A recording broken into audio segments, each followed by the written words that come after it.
Shelby Oaks, directed by Chris Stuckmann and starring Camille Sullivan. A woman's search for her long-lost sister becomes an obsession when she realizes a demon from their childhood may have been real, not imaginary. Welcome back to the Paranormal Paranoids. Today we're taking our first foray into the abandoned town of Shelby Oaks. Hey there, whoa there, it's Rogue here. Shelby Oaks has finally been released to the public. Director Chris Stuckmann is a highly influential and controversial film critic turned film appreciator. After critiquing film for a decade, Chris Stuckmann has now made his own film. Did he learn from the mistakes of others? Was I Stuckmannized? I'm going to be putting my bias to the side and giving Shelby Oaks a fair and honest review. Let's go ahead and start with the positives. I've been searching for Riley for the last 12 years. I know my sister's not dead.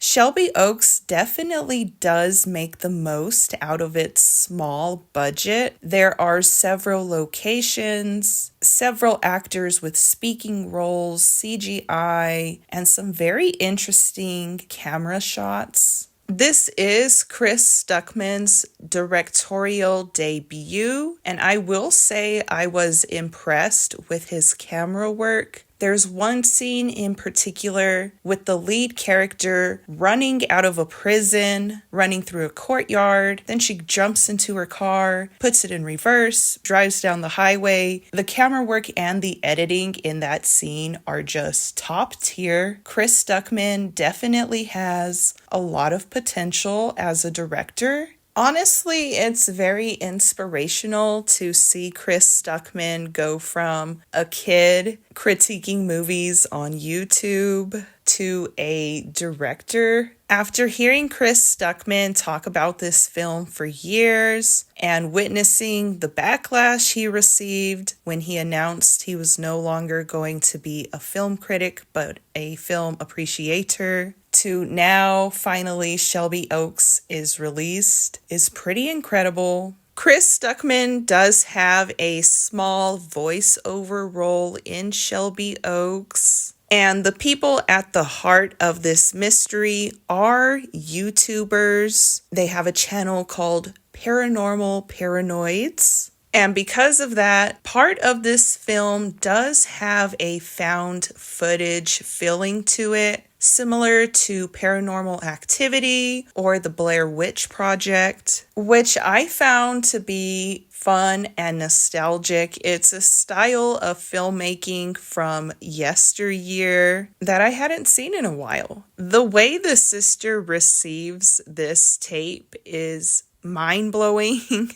It's very shocking, totally unexpected. It came out of nowhere. There's not a lot of violence or gore in Shelby Oaks, but when it does happen, I feel like they did it to the best of their abilities, taking in consideration the small budget. I thought it looked pretty good. I also thought that the sets looked pretty good considering, especially the decrepit amusement park. I really enjoyed that set in particular. Actually, I wish we could have spent more time with that set. It was really cool. The last night I saw her, she said she saw a man standing in her window, staring at her. I really like the hellhounds, the noises that they made, and the visual appearance of them. They get their time to shine at the very end of the film, and it is a little ridiculous, but I enjoyed it. And my final positive for the film is going to be the Keith David cameo. He does have a very small role. I'm going to say maybe 2 minutes total. And he was definitely the highlight of the movie for me. But I'm a big fan of Keith David. I was blessed to meet Keith David a couple years ago. All right, now let's go ahead and jump into the negatives. Yeah.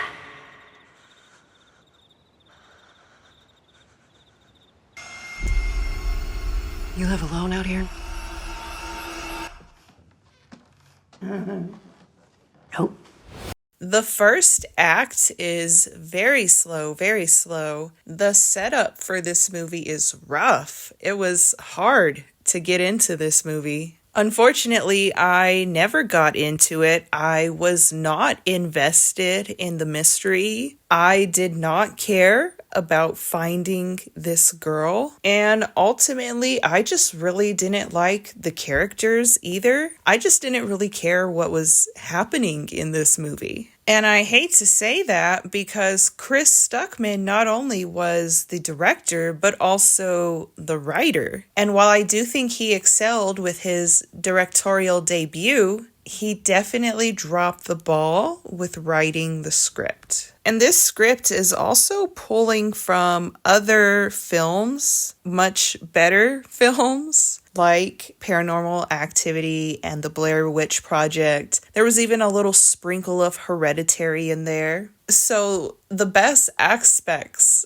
of this film come from far superior films. Another negative is that Shelby Oaks is not scary. There were a few moments that had me on the edge of my seat, but the payoff fell flat for me. There is this demonic entity that is following the sisters, and it's not scary at all. Worse than that, in the third act, during the grand reveal, it's not scary, it's not unsettling, it's not anything they were going for. It's just weird. It's just very strange, weird, creative decisions after another. The whole movie is leading up to this moment, and I'm just not invested. And I think it's weird what is happening on screen.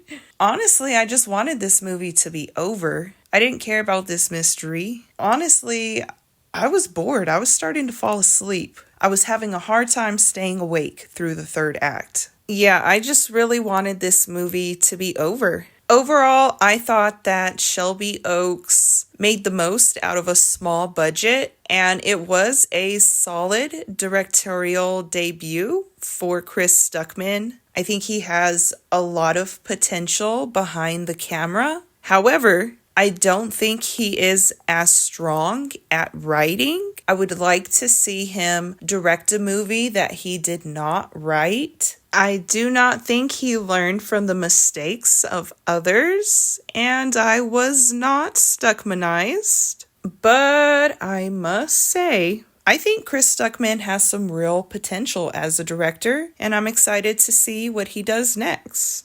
I am going to give Shelby Oaks a Rogue Reviews 3.5 out of 10.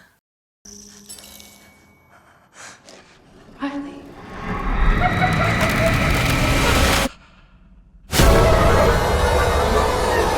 Join my Rogues Gallery by clicking the subscribe button. Give this video a like and leave a comment down below to show your support. And follow me on Instagram at Alexis Has Gone Rogue.